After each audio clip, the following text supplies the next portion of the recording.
What up, guys? Welcome to the Son of Wonder. Ahsoka episode 5 has dropped, so let's conversationalize. Alright, guys. So, overall, if I'm being totally honest, I'm kind of 50-50 on this episode. There were some insanely high highs, but I did think there was a few things to critique. However, though, I did have high expectations going into this episode. Like, really high expectations. And I don't think this episode achieved the full potential of what I wanted it to achieve, but it still did achieve something. So let's jump right into it. Spoilers from here on out. But we start off with Hera in the Ghost landing at creepy Stonehenge, and she walks out of the Ghost and she sees Huyang holding Sabine's helmet, looking over the cliffside where Ahsoka fell in the previous episode. And he just has this insanely distraught demeanor as he's holding Sabine's helmet, and he just says, "I told them to stay together, and they never listen. They never listen." And that part, I think, more than anything else in the episode, broke my heart. Because I just love it how they've given Huyang, again, Star Wars has always been really good at this, giving droids such emotion, even if they're not able to emote everything that humans can with their face. They give Huyang such an emotional moment in this episode at the beginning of this episode. Now, I will say it doesn't last terribly long because things end up getting resolved quicker than I might have liked them to. But then we move from there on to Ahsoka and Anakin in the World Between Worlds. Now, this is where things get nuts. So, I was hoping it would be more of an emotional, response from Ahsoka, like, "Oh my gosh, it's Anakin, my master, he's arrived, and he's not evil, he's not Darth Vader." But it's more of an abrasive reaction, actually. She's kind of more, she's a little colder toward him, and when I thought about it, I was like, oh, well, I mean, I guess that makes sense, because the last time she saw him, he almost killed her as Darth Vader. But what's interesting is that she does make the comment, she says to Anakin, she's like, "You look the same."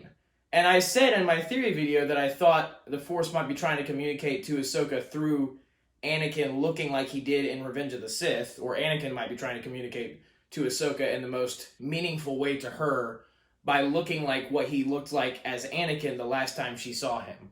And so it is interesting to me that she says, "You look the same." And then he says, "You look old."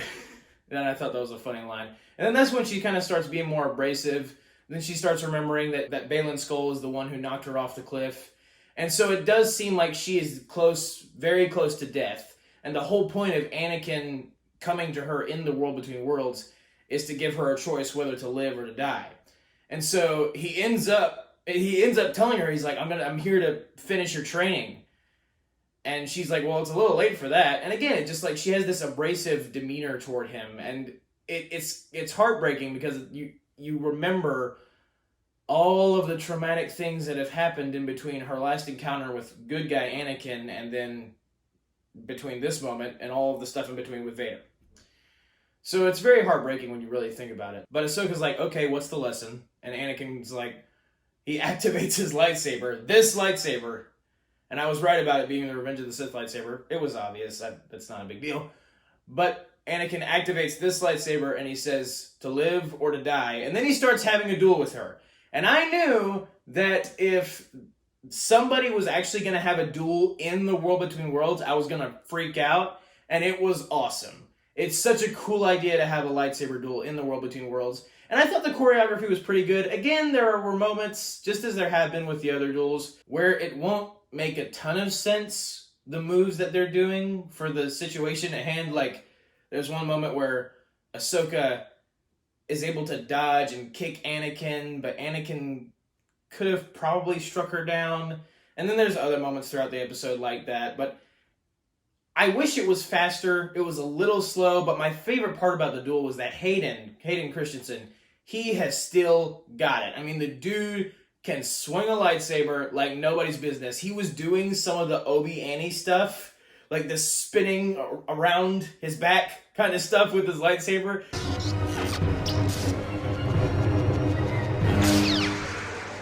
He did like a flourish. And even like their first exchange, he and Ahsoka's first exchange, they have sort of, it's similar to the exchange that he and Obi-Wan first have on Mustafar, the bounce, bounce, bounce, back, forth kind of thing.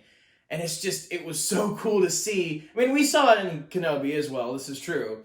But there was something about seeing Revenge of the Sith Anakin, because I'm a huge prequel guy, and so Revenge of the Sith is my favorite Star Wars movie of all time, and might actually be my favorite movie of all time, period. And so to see him still kick it with a lightsaber is just absolutely boss. And then Ahsoka gets like a quick shot to the face, and then she starts getting cocky, and she's like, "Well, maybe you have nothing else to offer me." And Anakin's like, "I didn't teach you everything." And then he cuts the Force bridge with his lightsaber, and then she falls into another Force vision. So already things are nuts. And it's funny when Anakin says this to her, when he says the specific line, "I haven't taught you everything," or "I didn't teach you everything," he really sounds like Matt Lanter, the voice actor who voiced Anakin in the Clone Wars.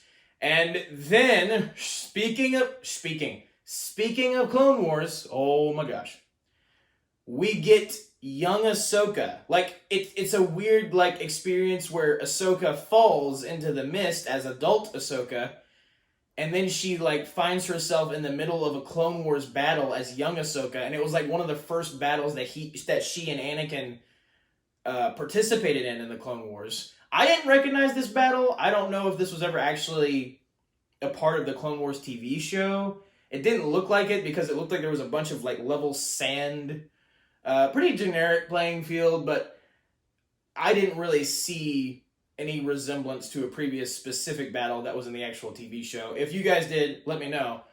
But Ahsoka sees Anakin in his Clone Wars armor, like his clone Jedi armor, and like his hair is shorter, and it's Hayden Christensen as wearing clone armor.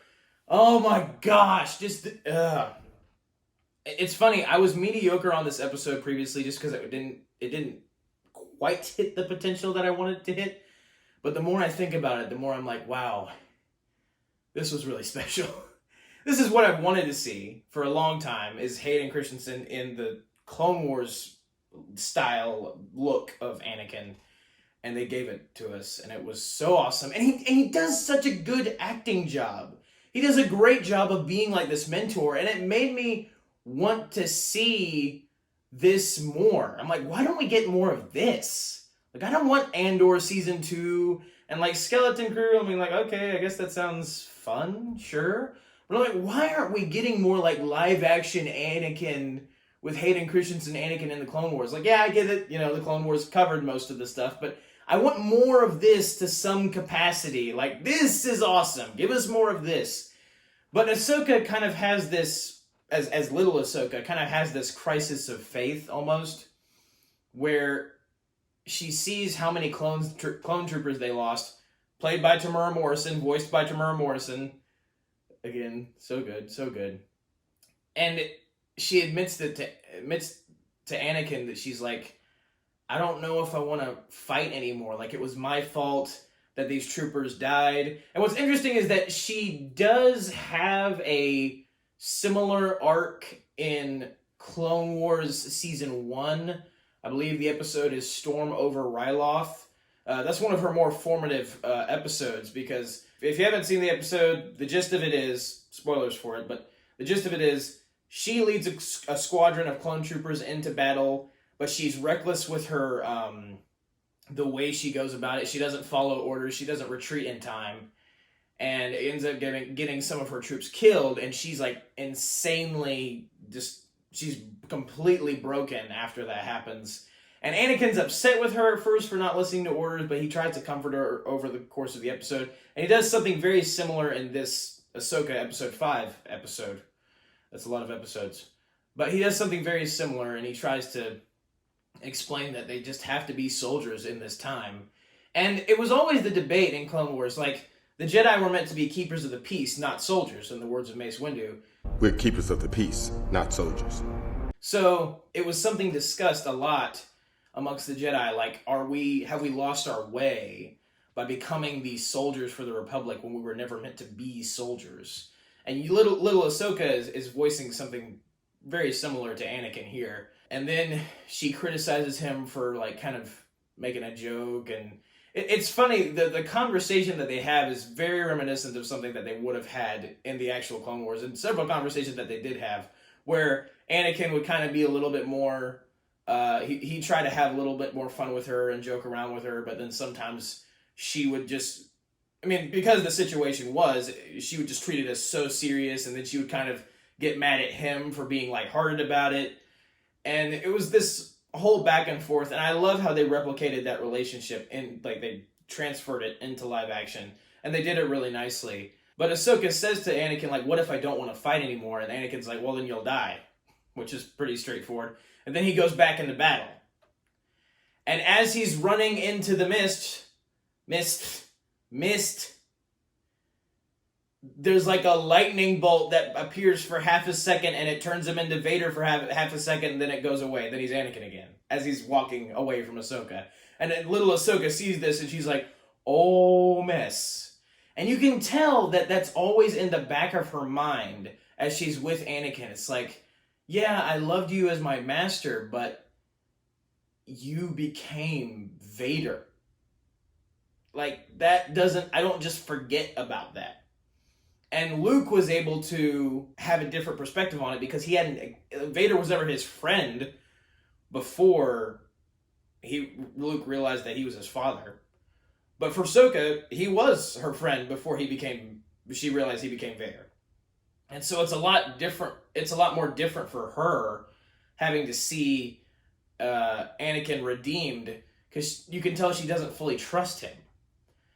And meanwhile, we do some interesting stuff with the Jason Syndulla character in this episode. He can hear the clash of lightsabers from the ocean waves crashing into each other. So he could tell that Anakin and Ahsoka were having a duel in the World Between Worlds.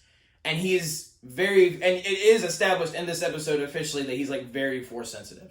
And Huyang flat out says to Carson Teva later, he gives Kanan Jarrus a shout out. He's like, Jason Syndulla is the son of a very powerful Jedi named Kanan Jarrus, so he has special abilities. I'm like, yeah, of course Jason is Force sensitive. That'd be stupid if he wasn't. And so he is, and he's like very, very attuned with the Force. So like he can hear the lightsaber clashes, and he just has this, he keeps having these feelings of like he knows where to find Ahsoka and how to rescue her. And so a lot of that side of the episode is that for the first half, like Hera and Jason and Carson Teva trying to figure out where Ahsoka is, because they don't know anything of what happened. They don't know that Sabine gave the map to Baylan Skoll at this time. They don't know any of that. They don't know any of that.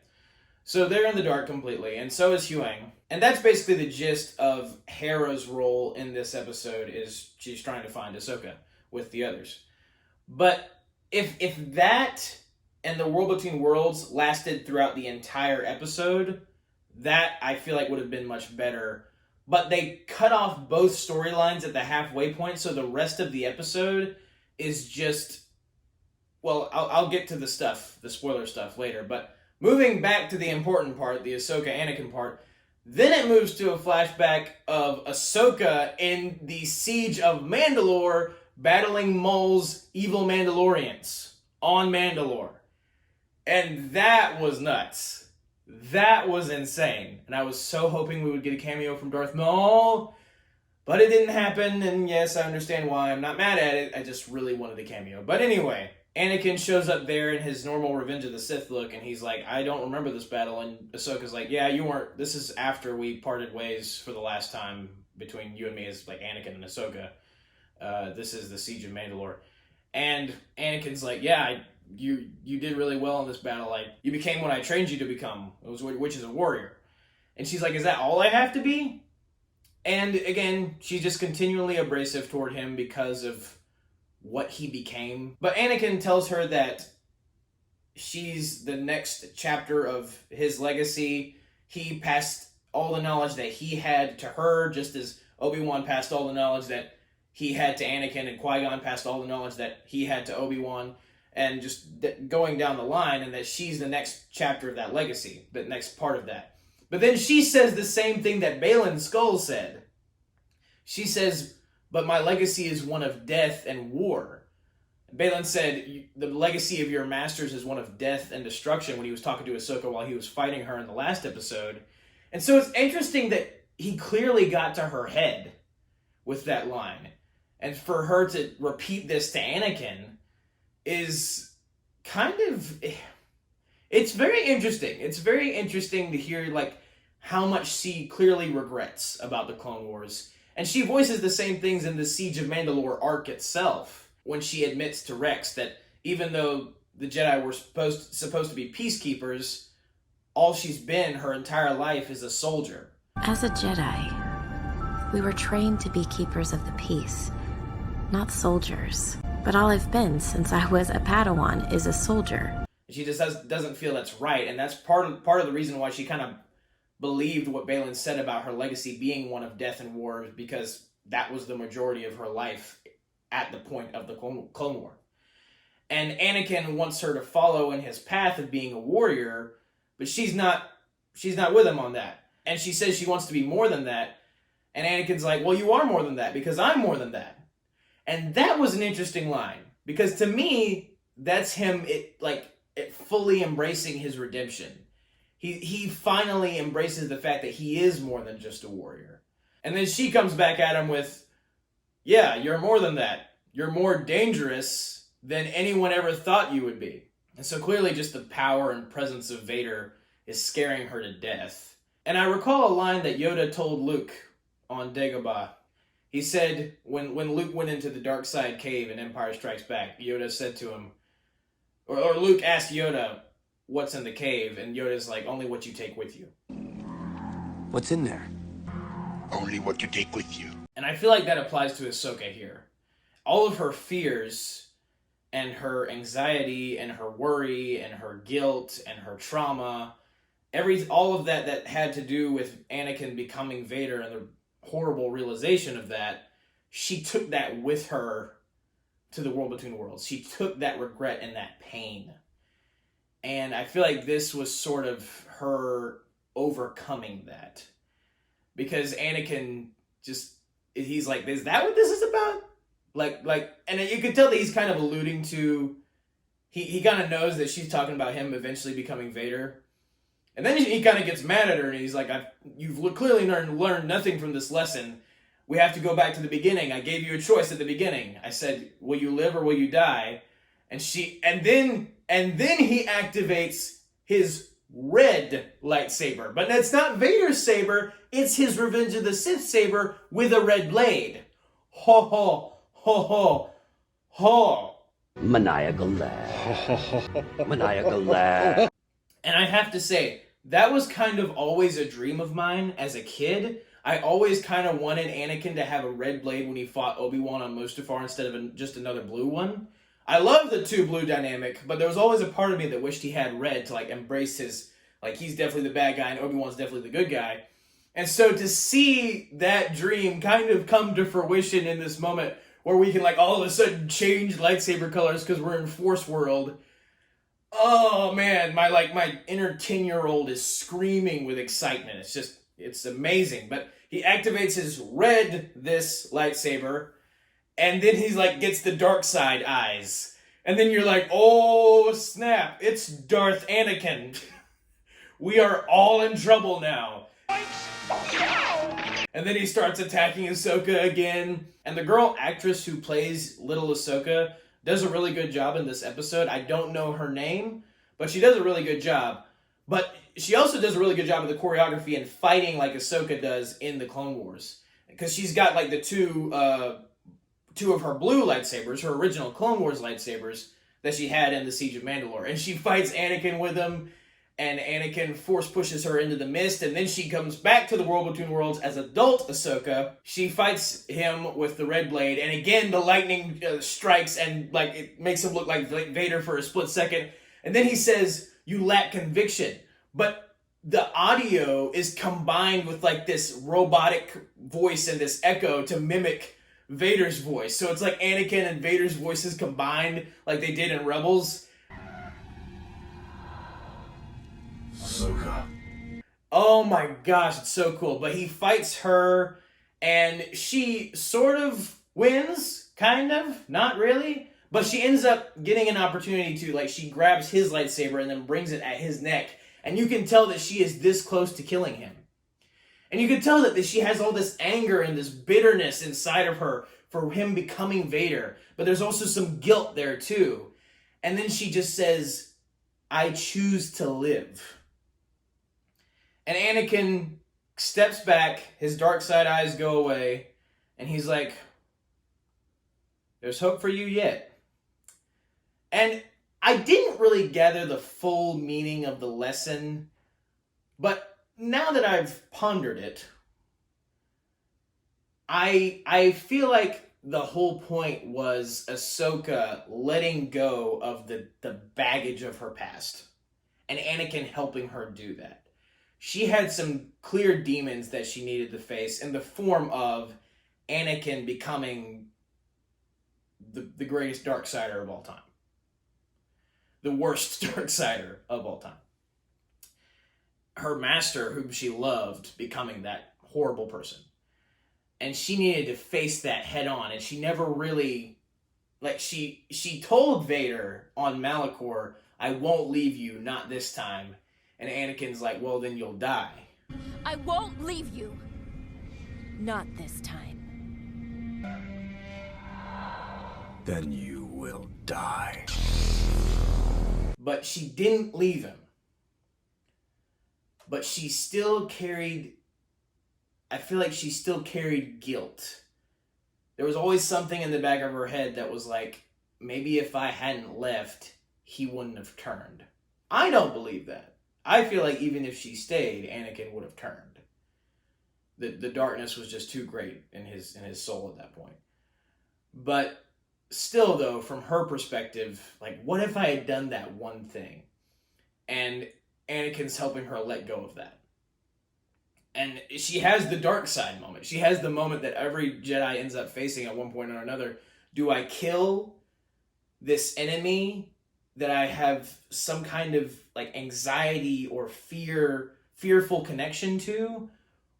Or do I let go of my hatred? And she turns off the red Revenge of the Sith lightsaber and throws it off the Force bridge. And Anakin, again, he stops. So I don't think he was ever actually evil or he ever actually had any real darkness in him. I think he just did this, similar to the cave on Dagobah. I think, for Luke, I think he just did this to really test Ahsoka. See how much conviction she was willing to have. See how much she was willing to fight for and live for. And she passed the test. And so he goes away. He just disappears again. And I was like, I wanted more. And this is like the halfway mark in the episode. And then like the world between worlds starts to shrink or something. And then like water is coming, like is covering her. And then she realizes that she's in the ocean. So she clearly was knocked out when she fell off the cliff in the ocean. And like really close to death. And then Anakin had the whole Force stuff with her. And basically saved her life. And then, based on some... Chopper scanned the ocean, and then he found that there was something out there, and Hera and Huyang were in the Ghost, and they flew over to the water, and they were able to get Ahsoka out of the water into the Ghost. But she just, like, the first words she was saying, like, she was out of it, she was, like, barely conscious, but all she could say was, Anakin, Anakin, and that was it. And so I'm really hoping we get like an extra payoff to that. Like the full, like I really want to know that she learned something throughout all of this. And I want to see that fully paid off by the end of the series in some big emotional way. And I want to see like Force Ghost Anakin, like at the end of Return of the Jedi, Force Ghost Hayden Christensen's Anakin. I want to see that. I want to see that as like the payoff and like the end of this arc set up in this episode. And she wakes up in the Ghost after being unconscious. They landed back at creepy Stonehenge. And she just has this look of calm. And she's smiling a lot more now. So you can tell that she's let go of this baggage that was weighing her down. This jaded part of her. And now she's wearing white robes. And what's interesting about that is at the end of the Star Wars Rebels series finale, Ahsoka... At the same scene that happens at the end of Ahsoka Episode 2 happens at the end of all of Rebels, where Ahsoka goes to get Sabine and they go out to search for Ezra, but she's wearing different clothes. Like, she's wearing a gray robe at the end of Ahsoka Episode 2, and she's wearing white robes at the end of Rebels. So it's interesting now that she's switched to white, and Dave Filoni many times has compared Ahsoka to Gandalf, and it's interesting to me, and it's pretty obvious now that she's gone through her battling the Balrog and dying and then coming back to life experience just like Gandalf did. You shall not pass! She's officially gone through that now because she was Ahsoka the Grey at the beginning of the series, and now she's Ahsoka the White. What I like about that is that this is halfway, I say, sort of halfway. Yeah. But it's at about the halfway mark of the whole series. And so I do like that. Then we get into the bigger problem of the episode, and that's kind of like the pacing. Once the Anakin World Between Worlds stuff stops, and once the Hera looking for Ahsoka stuff stops, and all of that interesting stuff is dealt with, at least as far as it will be in this current episode, from there on out, it's just slow. And basically, the only thing that happens is Ahsoka, she finds out that through the Force, she uses the Force to figure out that Sabine gave Baylan Skoll the map and went with Baylan Skoll and Morgan Elsbeth and Shin Hati to the other galaxy in the hyperspace ring. She finds that out, and then she realizes that they need the Purrgil in order to get to the extra galaxy. And I liked that. I was totally fine with that. That felt like not a contrivance. That felt like the obvious thing to do was use the Purrgil, because they're the only other being or thing in the galaxy that could do what that giant hyperspace ring did. I was totally cool with that. Some other people had a theory that because Ahsoka grabbed the map and she burned her hand, that like the map coordinates were burned to her hand. I would not have liked that if that were the case. But they went with the Purrgil thing, and I like that a lot better. But it takes a very long time for that to like fully manifest, where Ahsoka's like, oh, the Purrgil. And then the New Republic comes in, and they're mad at Hera for disobeying orders and going on a mission to save Ahsoka and Sabine anyway. And I will say that, again, further establishes the fact that the New Republic are just a bunch of jerks, apparently. Because now Mon Mothma's threatening Hera that she's going to take away her general rank because she didn't follow orders or whatever. I'm like, did you ever pay attention to the Clone Wars at all? Nobody followed orders in the Clone Wars, Anakin specifically, and it worked for him a lot of the time. Also, the orders of like the New Republic are stupid. They're stupid, just like they were in their old Republic, but like the Republic in the prequels, not the old Republic. That's an entirely different animal. But the New Republic comes. Carson Teva tries to stall them, while Hera and Ahsoka, they fly up. Ahsoka and Huyang fly in their Jedi ship, and Jason and Hera fly in the Ghost. They fly up to the Purrgil, and Ahsoka gets out on the hull of the ship, and she tries to connect with like the biggest Purrgil they find, just like Ezra connected with the Loth Wolves on Lothal in Season 4 of Star Wars Rebels. So I love that callback. Very similar connection there. Both how she's connecting with the Purrgil and the connection that has to Ezra. Because Ezra also connected with the Purrgil in Star Wars Rebels, and Ahsoka's doing the same thing.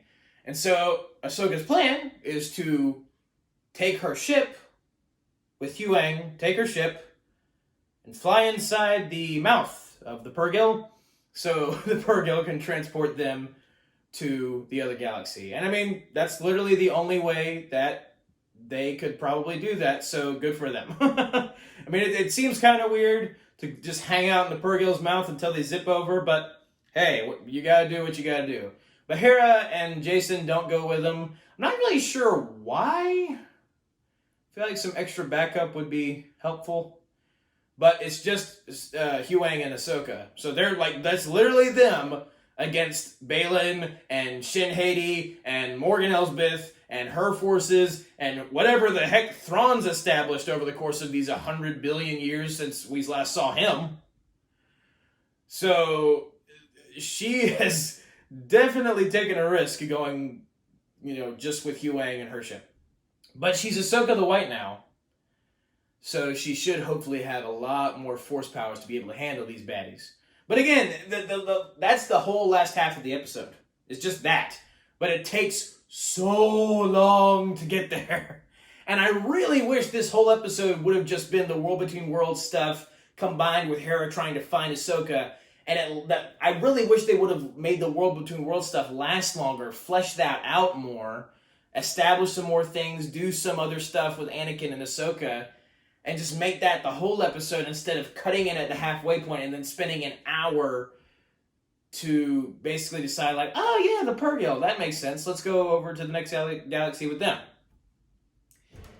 I really wish they didn't structure the episode that way. But despite all that, I still loved what we did get. And now that I feel like I'm grasping it more, I'm loving it more because of it. All sorts of amazing, interesting details. I probably could make a whole video on just the details alone. And I, again, love the fact that we have had 5 episodes of a Star Wars series, and only one of them has not contained a lightsaber duel. That is absolutely phenomenal. But thank you guys for watching. Have a very blessed day. May the Lord be with you. May the Force be with you. Goodbye. Hayden Christensen, it was so awesome to see you in the role of Anakin Skywalker again. You rocked it. You absolutely rocked it. And that's a wrap.